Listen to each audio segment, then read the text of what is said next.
बातचीत कर रहे हैं बिहार की, और बिहार में भी एनडीए गठबंधन को लेकर बातचीत कर रहे हैं। जो अपुष्ट सूत्रों के हिसाब से या सूत्रों के हिसाब से जो खबर हमारे पास आ रही है, उसमें जानकारी ये मिल रही है कि भारतीय जनता पार्टी 17 से 18 सीटों पर चुनाव लड़ सकती है। पिछली बार भी 17 पर लड़ी थी। और नीतीश कुमार का दावा 16 सीटों के ऊपर है। वो 16 सीटें उनको मिलती है या नहीं मिलती, अभी थोड़ा सा उस पर रहस्य का पर्दा है। उधर चिराग पासवान को साथ लेकर आए हैं। 6 सीटों की बात की जा रही है, उनको 6 सीटें मिल सकती हैं। अगर 6 नहीं मिलेंगी तो 2-3 सीटें उनको उत्तर प्रदेश के अंदर दी जा सकती। इसके अलावा जीतन राम मांझी को 1 सीट, उपेंद्र कुशवाहा को 1 सीट, और भी 1-2 लोगों को सीट देने की कोशिश की जा रही है। यानी कहीं ना कहीं उनका गठबंधन मजबूत होता दिख रहा। प्रेम, आपको क्या लगता है, क्या ये जिस तरीके के अलर्टनेस आज की तारीख में बीजेपी गठबंधन में दिखाई पड़ रही है, वो इंडिया गठबंधन में क्यों नहीं है? जो काम चिराग पासवान को बीजेपी दे सकती थी, वो इंडिया गठबंधन की तरफ से भी दी जा सकती। और ये बात सबको मालूम थी कि तेजस्वी और चिराग के बीच मुलाकातें भी हुई थी। जी आशुतोष जी, देखिए, एक बात तो ये है कि कांग्रेस के सारे अकाउंट्स सीच हैं। काम करने तक की स्थिति नहीं है, इस हालात में पहुंचा दिया गया है। इस चीज पर किसी का ध्यान नहीं जाता है, लेकिन पॉलिटिकली एक्टिव रहने के लिए पैसा एक जरूरी फैक्टर है। दूसरी बात है, बिहार में देखें, बिहार में आरजेडी बड़ा फैक्टर है। तेजस्वी को साथ में रख सकते थे, आप सही कह रहे हैं। और लेकिन वो बात जो है ना कि चिराग पासवान को कभी छोड़ देना, पारस को स्वीकार करना, इस पर अगर थोड़ा गौर करें तो तस्वीर हाल के दिनों में बदली है। मैं इससे सहमत नहीं हूं कि ये प्रेम छुपा हुआ है, कि बहुत पहले से ये प्रेम नहीं, जरूरत का संबंध है। जरूरत आपकी कितनी हमारी पूरी कर रहे हैं उस हिसाब से।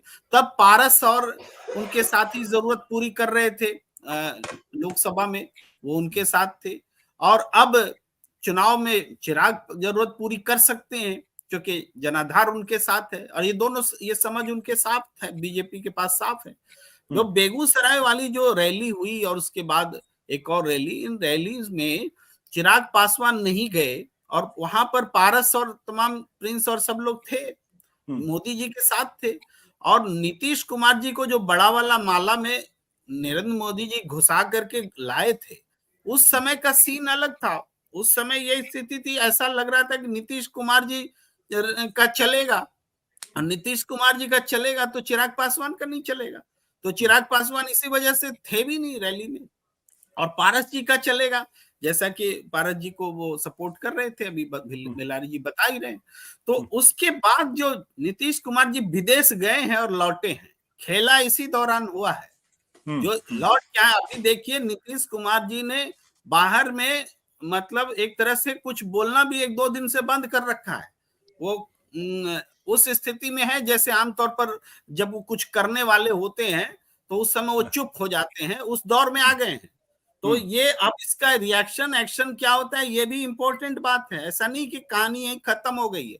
चिराग पासवान को क्या नीतीश कुमार जी की मर्जी से इतना इंपॉर्टेंस दिया गया, क्यों पारस से हट करके इधर आ गए? ये जो शिफ्टिंग हुई है, बीजेपी की स्ट्रेटेजिकल शिफ्टिंग है, उसको उनको वोट चाहिए, तो उस हिसाब से वो कर रहे हैं। अब इनकी अपनी स्थिति है कि यूज एंड थ्रो होने के लिए तैयार बैठे हैं, राजनीति में बिकने के लिए, यानी बोर्ड के पॉइंट ऑफ व्यू से बोल रहे हैं, तैयार बैठे हैं बाजार में। तो ये इनका पॉइंट ऑफ व्यू है। लेकिन अभी नीतीश कुमार जी का रिएक्शन इस पर आएगा, ऐसा नहीं कि यहाँ पे नहीं होगा, और आगे अभी घटनाएं घटेंगी बिहार में। जी बिल्कुल।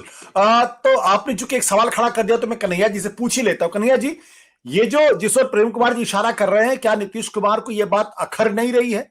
क्या उनको यह बात तकलीफ देगी कि जिसकी मदद से उनकी पार्टी को तोड़ने की कोशिश की गई, खत्म करने की कोशिश की गई, अब उसी को भाव मिल रहा है? तो क्या नीतीश कुमार वाकई चुप है? क्या कुछ कदम उठा सकते हैं कन्हैया जी? नहीं, समय पर न उठाया जाएगा। अभी जो है वो क्या उठाएंगे? एक संभावना हम लोग देख रहे हैं, क्योंकि कल कैबिनेट होना था, नहीं हुआ। मंगलवार को कैबिनेट होता है, नहीं हुआ। आज भी कैबिनेट नहीं हुआ। कल जो है, जो एमएलसी का चुनाव है, तो कोई 12वां कैंडिडेट हुआ नहीं तो सबको सर्टिफिकेट मिल जाएगा। तो एक संभावना है। अच्छा, जो डील हुआ था बीजेपी के साथ ही जो गए थे और उन्होंने छोड़ा जो राजद को, तो अब तो तेजस्वी यादव ओपनली कह रहे हैं कि ये दबाव बना रहे थे कि विधानसभा का चुनाव, विधानसभा भंग किया जाए, क्योंकि हमको थर्ड, मैंने तीसरे नंबर की पार्टी है तो बड़ा कष्ट होता है, शर्म आती है और सरकार के मुखिया में है, तो वो तैयार नहीं हुए तो इन्होंने छोड़ दिया। तो जो डील हुआ उसमें, डील में जो हम लोगों की जानकारी है उसमें एक ये भी था, विधानसभा भंग करना होगा, लोकसभा के साथ ही चुनाव होना चाहिए। तो अभी लोकसभा का भी अनाउंसमेंट नहीं हुआ है, तो हमको लगता है कि अभी भी नीतीश कुमार दबाव बनाए हुए हैं और ये शांत हैं अभी बिल्कुल।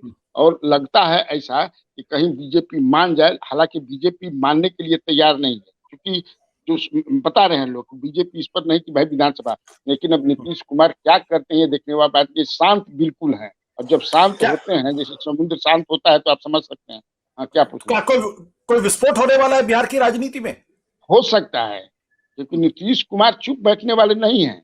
वो समझिए कि दबाव में राजनीति नहीं कर सकते हैं, क्योंकि जितना मैं जानता हूं उनको, वो दबाव बर्दाश्त नहीं कर सकते हैं। और उसमें ये भी था, आपको याद होगा कि जब चुनाव हुआ था, चुनाव के कुछ दिनों के बाद नीतीश कुमार ने कहा कि मुझे पता नहीं चला कि इस चुनाव में मेरा कौन दोस्त है कौन दुश्मन है। और इतना गुस्से में थे वो कि भूपेंद्र यादव को उन्होंने यहाँ धर्मेंद्र प्रधान आए इनसे मिलने के लिए, बातचीत करने के लिए। उन्होंने कहा कि नहीं, हम उनसे बात नहीं करेंगे, क्योंकि ये भूपेंद्र यादव आरसीपी सिंह को मिला करके किस तरह से सब नीतीश जी करते थे। तो वो, हाँ, ये कह सकते कि खून का घूंट पी करके वो हैं अभी, मैं सब खून का घूंट पी करके, लेकिन वो जरूर बदला तो लेंगे ही।